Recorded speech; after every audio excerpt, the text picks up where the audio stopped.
अंधेरी गुमराही में डूबी दुनिया, जहां इंसानियत अपने खालिक को भुला चुकी थी। बुतों के साये में सजदे हो रहे थे और जुल्मत के बादल हर सू छा चुके थे। ऐसे ही पस्त हालात में एक रोशनी ने जन्म लिया। हजरत नूह अलैहिस्सलाम, अल्लाह ताला के उन अजीम पैगंबरों में से एक, जिन्हें उलुल अज़्म रसूलों में शुमार किया जाता है। आपका नसब हजरत शीश अलैहिस्सलाम से होता हुआ हजरत आदम अलैहिस्सलाम तक पहुंचता है। वो वक्त जब हर तरफ अंधेरे थे और जब दुनिया अपनी गुमराही की इंतहा को पहुंच चुकी थी, तो अल्लाह ताला ने आपको नबूवत अता फरमाई। उस वक्त का मुआशरा शिर्क, बुत परस्ती और जुल्म में पूरी तरह डूबा हुआ था। लोग अपने ही तराशे गए बुतों को खुदा मानते थे, उनके सामने झुकते थे और हक को फरामोश कर चुके थे। हजरत नूह अलैहिस्सलाम ने 950 साल तक मुसलसल अपनी कौम को अल्लाह की तरफ बुलाया, लेकिन इस तवील अरसे में भी उन पर ईमान लाने वालों की तादाद मुट्ठी भर रही। कौम की अक्सरियत ने इनकार किया, जिद पर ही रहे और अपनी जहालत से बाहर निकलने को तैयार न हुए। अब जरा तसव्वुर करें उस जमाने को। हजरत नूह जब 950 साल तक अपनी कौम को अल्लाह की तरफ बुलाते रहे, तो वो दौर कैसा होगा, उस दौर के लोग कैसे होंगे। मुफस्सिरीन कहते हैं कि उस दौर के इंसान आज के इंसानों से बिल्कुल मुख्तलिफ थे। बाज रिवायात के मुताबिक हजरत आदम का कद 60 हाथ यानी तकरीबन 90 फीट था और उनकी औलाद में भी कई नस्लों तक इसी का असर रहा। इसका अंदाजा आप इस बात से लगाइए कि आम तौर पर हमारी एक मंजिला इमारत 9 या 10 फीट तक होती है, और अगर 90 फीट का अंदाजा लगाया जाए तो ये इंसान एक 8 या 9 मंजिला लंबी बिल्डिंग के बराबर होगा। कुछ रिवायात में आया है कि उस जमाने के लोग पहाड़ों की चोटियों पर पत्थर काटकर मकानात बनाते और सिर्फ हाथों से ही बड़े बड़े दरख्तों को जड़ से उखाड़ने की ताकत रखते थे।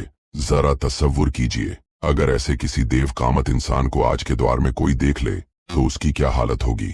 कुछ मुफस्सिरीन के मुताबिक उस दौर में इंसानों की औसत उम्र सैकड़ों साल थी, मतलब लोगों की उम्रें 800 से 1000 साल या इससे भी ज्यादा तक जा पहुंचती थीं, और वो सदियों तक जवान रहते थे।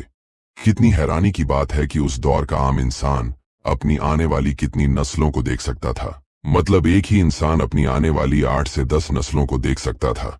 इसलिए अल्लाह ताला ने नूह को भी उसी दौर के मुताबिक तवील उम्र अता फरमाई, ताकि वो एक मुसलसल नस्ल को दावत देते रहें। जब हजरत नूह अलैहिस्सलाम ने देखा कि ये लोग बाज आने वाले नहीं, और अल्लाह ताला ने वहीं के जरिए आपको आगाह फरमा दिया कि अब इनमें से कोई भी ईमान नहीं लाएगा, तो अल्लाह ताला की तरफ से एक फैसला सादिर हुआ। एक ऐसा फैसला जो इंसानी तारीख का रुख मोड़ने वाला था।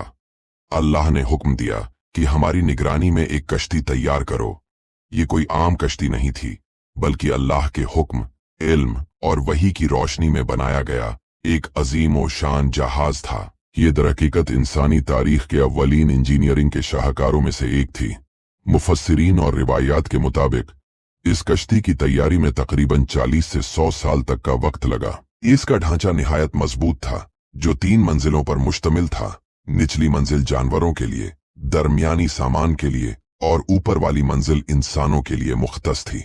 जब कश्ती मुकम्मल हो गई तो अल्लाह ताला ने हजरत नूह को हुक्म दिया कि हर जानदार में से एक नर और एक मादा जोड़ा ले लो और अपने ईमान वाले साथियों को कश्ती में सवार कर लो।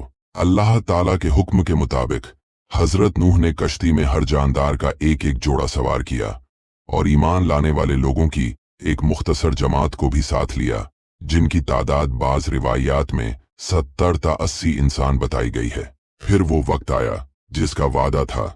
आसमान ने अपने दरवाजे खोल दिए, पानी ऐसे बरसा जैसे सदियों से इंतजार में हो, और जमीन ने अपने सीने से चश्मे उबल दिए। पानी हर तरफ से बढ़ने लगा, यहां तक कि पूरी जमीन को अपनी लपेट में ले लिया। ऊंचे पहाड़ भी पानी में छुप गए। बस्तियां, महल, खेत, जानवर, सब कुछ तबाह हो गया। सिर्फ वही लोग बचे जो हजरत नूह की कश्ती में सवार थे। मगर उन लम्हों में हजरत नूह की निगाहें एक चेहरा तलाश कर रही थीं, अपने बेटे कनान का। वो अब तक कश्ती पर सवार न हुआ था। एक बाप की बेकरारी और एक नबी की शफकत दोनों आपके लहजे में नुमायां थीं। आपने अपने बेटे को आवाज दी, ऐ मेरे बेटे, हमारे साथ सवार हो जा। लेकिन कनान, जो नसब में आपका बेटा तो था मगर ईमान से खाली था, बाप की मोहब्बत को झटक कर कहने लगा, मैं किसी पहाड़ पर चढ़ जाऊंगा, वो मुझे पानी से बचा लेगा। हजरत नूह ने तड़पते हुए जवाब दिया, आज अल्लाह के हुक्म से कोई नहीं बच सकता सिवाय उसके जिस पर अल्लाह रहम करे। और फिर पानी की मौज दोनों के दरमियान हाइल हो गई और वो भी डूबने वालों में हो गया। ये लम्हा हजरत नूह के लिए कयामत से कम न था। एक नबी जिसने 950 साल कौम को अल्लाह का पैगाम सुनाया, आज उसका अपना बेटा ईमान न लाने के सबब हलाक हो रहा था। लेकिन यही वो मुकाम था जहां अल्लाह ताला ने वाज़ेह फरमा दिया कि निजात का मयार रिश्तेदारी नहीं बल्कि सिर्फ और सिर्फ ईमान है। फिर जब पूरी जमीन अल्लाह के अजाब में डूब चुकी, कुफ्र, शिर्क, जुल्म और नाफरमानी का नामो निशान मिट चुका, तो अल्लाह ताला के हुक्म से पानी रुक गया और खुश्क होना शुरू हो गया। कुछ रिवायात के मुताबिक ये कश्ती तकरीबन 6 माह तक पानी में रही, यहां तक कि कश्ती को अल्लाह के हुक्म से एक पहाड़ की चोटी पर टिका दिया गया।